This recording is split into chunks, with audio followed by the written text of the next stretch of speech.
You said go, so it's all that espresso today. Anybody want any espresso? Hey, Dave. Good? Thank you. Good afternoon. I'm Cecil Pendergast, Chairman of the Lee County Commission, and thank you for your patience through this process. We've all been very devastated the last few 4 days after Ian hit our area. Today, I've signed another state of emergency for another 7 days of emergency management for Lee County. That gives our county manager and authority to work all the other agencies within the state and the federal government. I'd like to report to all 4 hospitals reporting open and normal conditions today to all the hospitals through Lee County.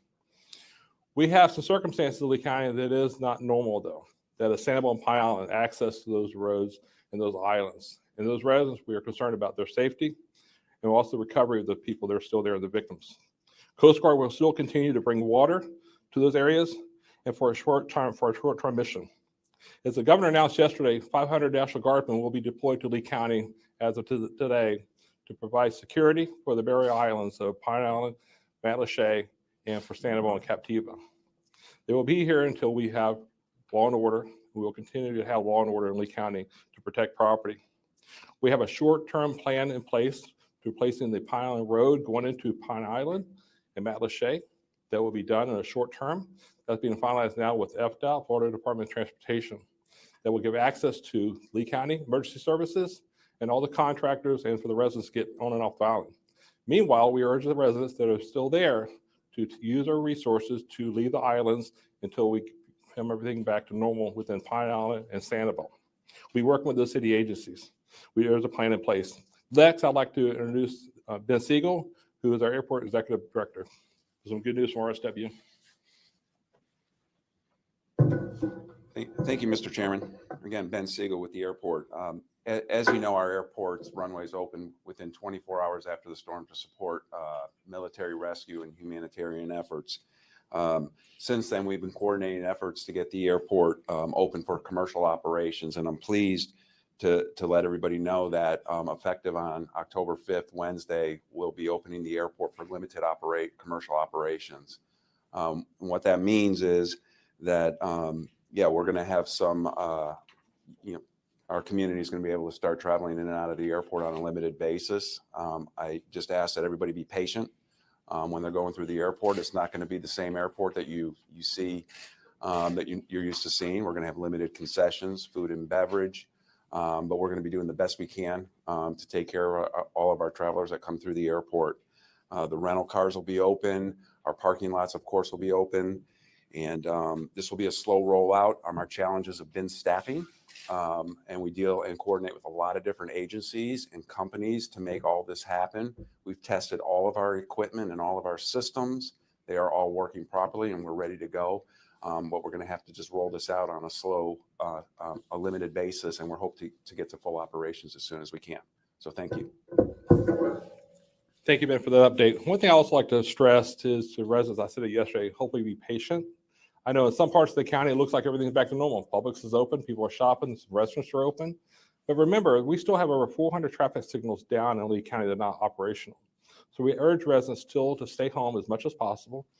As of today, after signing another 7-day state of emergency, the county offices will remain closed for operational. But behind the scenes, those county employees are here working, as you see behind you here in the EOC. So Public Works, DOT, EMS, all the employees are working 24/7 right now. But the public access buildings, because we have some damage, some water intrusion, where those offices will remain closed for another week. I'm here today with my colleagues, Ray Sandelli, and next will be Roger DeJarlais to bring you up to date on the county issues. Thank you, Mr. Chair. Good afternoon, everyone. I'd like to just make some sort of general announcements about services that are being provided and some of the actions that are being taken today. Food and water, which is free food and water, are at points of distribution, which are areas around the county. Right now, there are 6, and I believe there'll be another 5 or 6 more that will be established by the State Department of Emergency Management. And you can find a map of those distribution points on the Lee County website. They opened at 8 o'clock on Saturday morning. And the first day, there were 35,000 residents who were served. And as you might imagine, given that it was only a couple days into the response and recovery period that the pods ran out of water fairly early on, but they are being supplied every day, sometimes during the day, and then sometimes not until after hours. So we have supplies staged here, and we'll continue to replenish those pods. You can walk up to the pods, you can drive up to the pods, but for safety reasons, while we have traffic control with law enforcement and the National Guard, we would prefer that people get in line with their cars and drive in, and it's a very efficient process with the National Guard helping to put flats of water and food into everyone's trunks. We continue with our shelter operations, although we're beginning to pare those down. We have about 1,700 people still in shelters, and we started out with about 4,000 the day following landfall of the storm, but we're down about 1,700, and so we'll be closing some of those shelters and consolidating into Hertz Arena, as many as we can. And we're working on the mix of special needs sheltering and general population sheltering. So please be patient as we continue to work that out. I want to remind people, the chairman asked for patience, and we do. We're asking for patience. And remember, this is day 4. This is only day 4 of the response effort, and we will be very shortly be moving into the recovery phase of this storm. Just so a reminder, we do have still lots of capacity in the shelters. Tomorrow, we will open 4 sites where residents can take vegetative debris or construction demolition debris. If their homes have been flooded and all of their furniture and belongings are ruined, they can take all of that to these 4 sites. If they're unable or don't want to do that, put it out by the curb, and we have our contract debris removal service that will be by in cycle after cycle after cycle until we get it all. Regular trash pickup will resume tomorrow. Please don't put out your recycling yet. We're not quite ready. But regular trash pickup in all zones in Lee County will start back up tomorrow. The power, of course, which is on everyone's mind, is being restored at a fairly rapid pace. FP&L reports that a little better than 50% of their customers in Lee County now have power at their homes. Lee County Electric Co-op, they are moving along at a pace. They had more damage at their switching stations, I think, than FP&L did, and so they have about 17% of their customers that have been repowered as of this afternoon. A reminder about generators. Happens every storm. People, they get generators and they will place them in the wrong spot, whether it's under a window that's opened and the monoxide fumes gather in the house. It's incredibly dangerous. And every time we have a storm activation, there are fatalities as a result.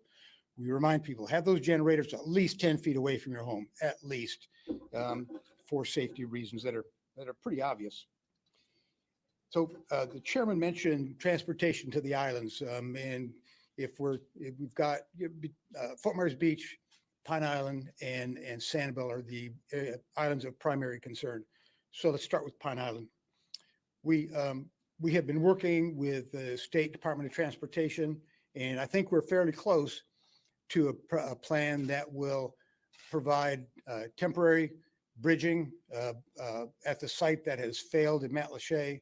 That will hopefully, we will see results within the next 10 days. And hopefully sooner than that. There's still some details to be worked out. No matter who does that bridge, and it doesn't matter how big an emergency it is, we still have to get permits from the Army Corps of Engineers and Department of Environmental Protection. Having said that, I've spoken to federal people in Washington, and you need to know that Lee County has become a high priority in not just the White House, but in Congress and the governor's office and the state legislature, given the extent of the damage that we have experienced. So that's Pine Island. There are rumors that people are spreading, and this happens every storm that I've ever worked in my career. Someone or a group will begin to talk about Lee County is ignoring you, FEMA is ignoring you, and we want to kick you off your island. I got to tell you, that's not the case, and I'm losing patience with it. Not that I can do anything about it, but I'm losing patience. Nobody's kicking anyone off any island. In fact, we can't do that by law, even if we thought it's a really good idea. What we can do is we can strongly suggest that people should leave those islands if we can't help support them. People need to have electricity, they need to have water, they need to have food. Well, until we've got really, proper transportation to and from those islands, it's incredibly difficult and costly to provide food, and it's not sustainable. It doesn't matter who does it. So, we encourage people, if you can, if you feel comfortable and you have a place to go, secure your property and leave the island if you have a place to go and you're comfortable with it. That's Pine Island. Fort Myers Beach, of course, we all know, if you haven't been there, you've seen the video. Fort Myers Beach has been decimated. It really looks like a war zone down there. We strongly encourage people to leave Fort Myers Beach. If you have property that is still standing,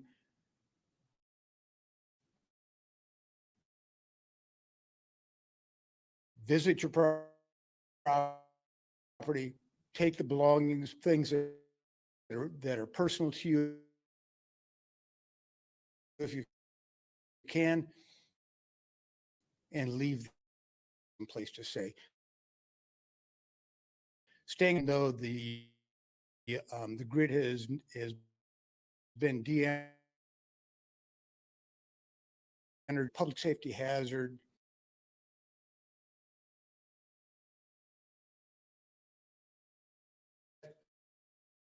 At Fort Myers Beach, usually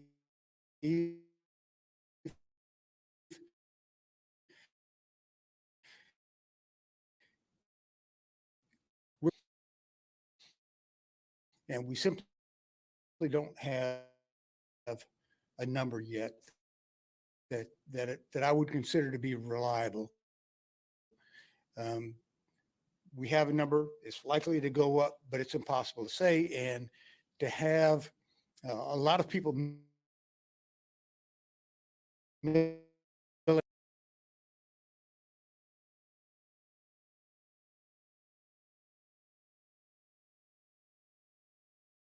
of Fort Myers Beach will require a new bridge. Little Carlos Bridge. And then Big Carlos, which is planned for replacement anyway, next year, we start that project, has additional damage to it, but we're talking with engineers, and perhaps with some fairly minor repair work, we might be able to open one lane. But to and from Bonita Springs is from the beach, from the south end, is just not a viable option right now. So really, as a practical matter, there's only one way on and off, and that's that's the Matanzas Pass Bridge. What did I leave off? So the Sanibel Causeway, you all know that bridge failed in 5 places, and it is at either end of the bridges and the approaches, and that those collapsed. In conversation with the Florida Department of Transportation, we are being told that they are finishing up an engineering study, and we're still working out the details, but the FDOT will design build project to replace all of the broken sections of the bridge. How long it's going to take, I couldn't say. We just don't know yet. Again, let's remember it's only day 4. We need to give them some time, and people, please be patient. But I mean, that's actually pretty good news. All of these projects that we have to do are going to add up to the hundreds of millions of dollars. And Lee County does not have a bottomless well of money. Everything we do, we have to be very careful and follow the FEMA guidelines in order to be reimbursed by the federal government.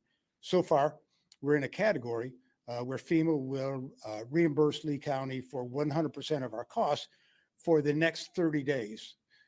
We are trying to work with FEMA and other officials in Washington to get that 30-day period extended to 120 days. We can't determine all of our costs and spend over the next 30 days. It's simply not possible. And so we're hopeful that we'll receive some consideration in that way. So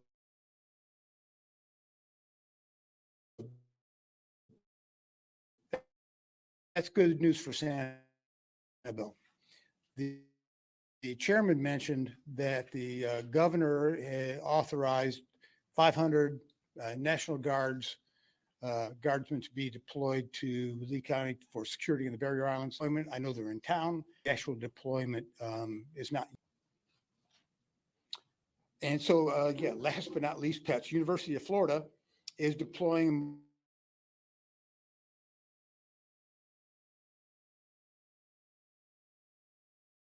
veterinary clinic to assist with medical needs of displaced pets. Our animals are reported sometimes, but in fact, we can't do this without you. So you need to know that we appreciate your help. My mistake, I misspoke. It is the Big Hickory Pass Bridge that will need to be rebuilt, not Little Carlos.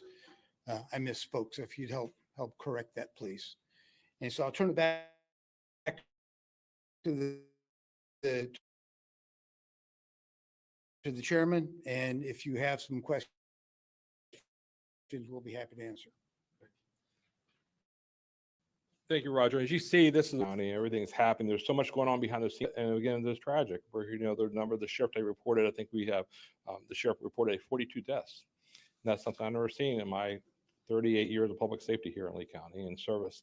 And it's unfortunate. And our hearts, and prayers are with those families. Our thoughts with those families that lost everything. Those people that can't even go to their home. We have employees here working today that have not been in their homes since the storm hit because they can't get there. They can't get across the bridge because there's no bridge to get to. So we understand that, and our staff's working really hard. So this time we're taking any questions.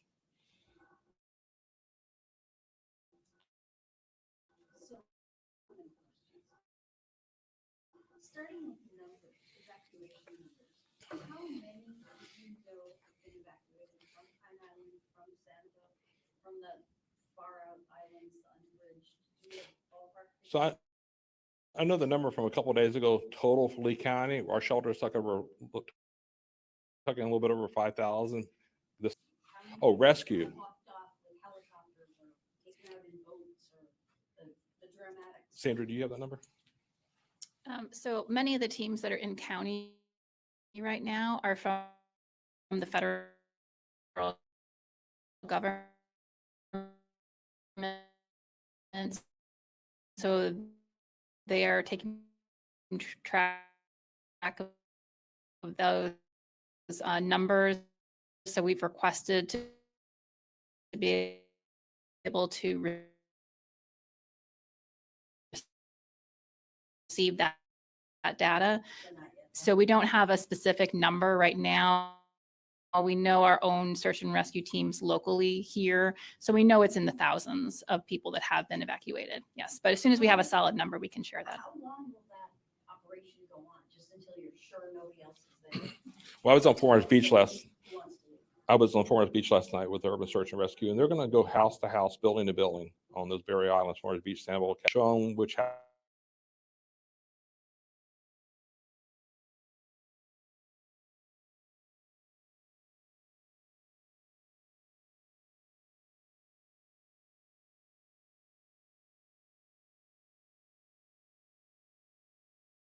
say the beach, for example, the area. Agencies partnering, who all is doing the search and rescue?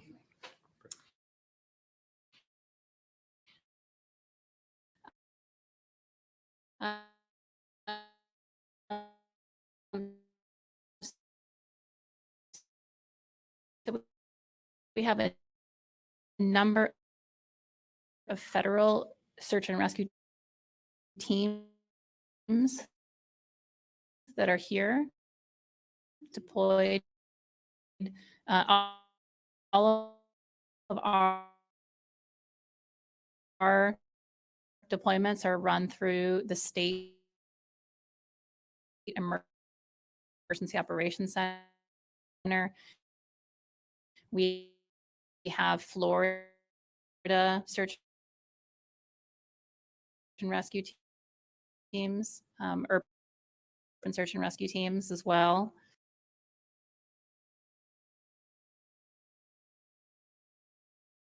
It combined with our local law enforcement, fire departments. So we join together. Exactly. Yep. Mhm. Yep. Not able to watch, but listening on the radio. Describe the conditions that these people might not be able to see this, but describe what they're dealing with. It's road structures. So you have a lot of debris, nails sticking up, aluminum. Some areas are flat, and some it's very dangerous to walk around. It's kind of weird to see power lines laying around the ground. Everybody walking on them. We don't know they're not activated, but you have those conditions, raw sewage, and there still could be human remains there. And for the dignity of the people, we need to make sure they're recovered, and for the dignity of the people. Can you talk a little bit about, so like the chatter going on Pine Island right now, a lot of people don't want to leave. And don't want to leave. A big reason why they don't want to leave is that they're afraid to promise these people that at some point when it's safe, when make that, bridge, that makeshift bridge that you guys are going to make onto Pine Island.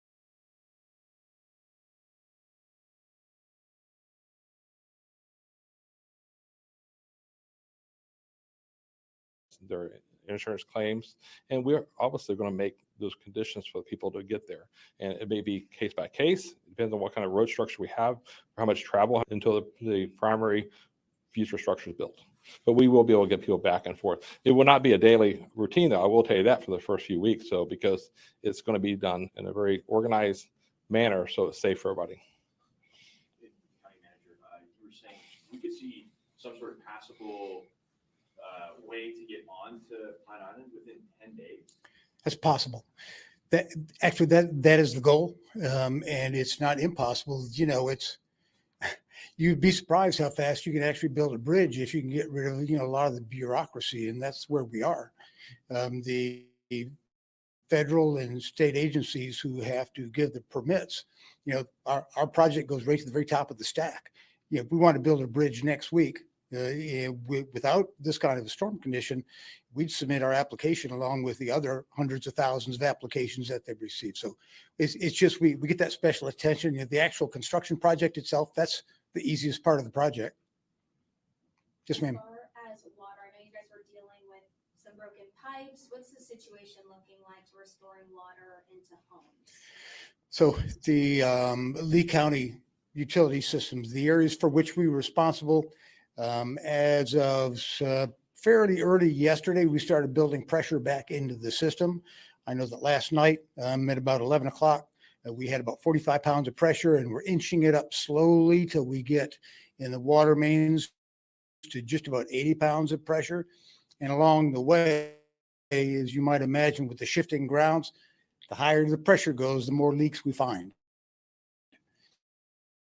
And so once we will keep inching it up, and the goal is to not do it so fast that we blow the system out again, lose all the pressure, because it takes days to build back up. In the city of Fort Myers, they have much more pressure now than they had just a couple of days ago. They had an issue with getting full power to their treatment plant, so they were operating at about 70% capacity. I understand they're doing much better today. So Cape Coral, I think, is Cape Coral is doing well. I think they're back to just about full capacity. The big question a lot of people have, as you say, we're on day 4. A lot of people may not have been able to shower or run off for many days. Is this water that you're getting to Lee County utility customers? Is it safe for showering, but maybe not drinking and cooking yet? Is that what we're hearing? There's still a boil water order. One thing I want people to understand. So I think a lot of people are learning, talking to a lot of residents this week, they're learning that where they live. A lot of people don't realize that they live in Cape Coral. They're not on Lee County water. They think they live in the city of Florence or on Lee County water. So we have to get that message out that you can shower your water. You can use the water, as would consume it. If you have an open cut, I wouldn't use it if you're in Lee County. Now, for the city of Fort Myers, the other utilities, we're not speaking for them. So people have to understand where they live and who the actual water utility company is to see that. But I've talked to our utility personnel today. Hopefully by midweek, Wednesday, maybe even Tuesday, we'll be off the boil water notice within Lee County facilities, Lee County. So again, if you live in Cape Coral, that's the city of Cape Coral, and Fort Myers is the city of Fort Myers. So it's a different agency. The Sandbell Causeway Bridge, you know, we heard the mayor say that the island might not be inhabitable until sometime. Just saying 5 major issues or breakaways there, points of failure, we'll call them, right? How much of an undertaking? Talk about the scope of rebuilding this massive structure and making it safe that is. Well, the county manager touched on that about the government regulation. Usually if you go into Army Corps permitting for something like that, you're looking at 5 to 7 years. The good thing is, if you look in this room here, we have men and women here, they from Army Corps here on the ground from DC. They're wearing the white shirts with the red logos on them. And that's what's helping. I was crystal clear when I spoke to the president of the United States that called me the other day. We need your help now. We need to work together as a state and local. We need to help the federal government to build these bridges back. And I think with what Roger said, the county manager, that between working with the state and the federal government, we're going to get that permitting and the authority to do those bridges as soon as possible. You're going to see a whole different process. Just we've had accidents on I-75 before that's tanker fires or something. You covered them before where the lanes are gone and they within a day or two they rebuild the interstate. You know, it's not the same as a bridge because those islands between the causeway, there's going to be a lot of beach renourishment there, a lot of sand being moved back. It's be costly and it's time consuming. But the main part is not having to go through the years of permitting to get that done. And I know my final question, sorry. I know there's a lot of different teams, you know, local to federal level working together. And like you said, unfortunately, this that will likely increase. What is the current reliable number that the county is working with as of now?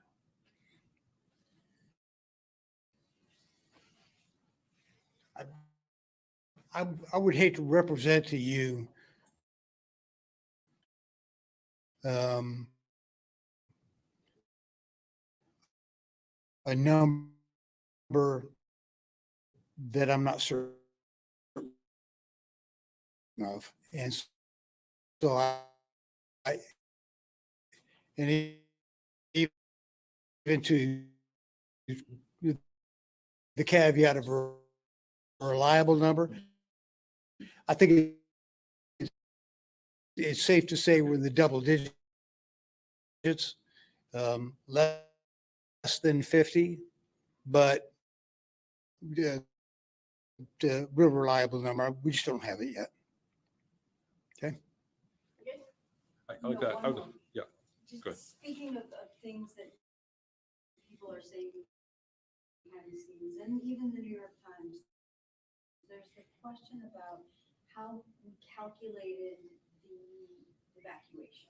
And I know we have a very carefully crafted plan, and there's a lot of, can you speak to that? Yes, and thank you for asking that question because we did. The cone 72 hours before the storm. State emergency director said that we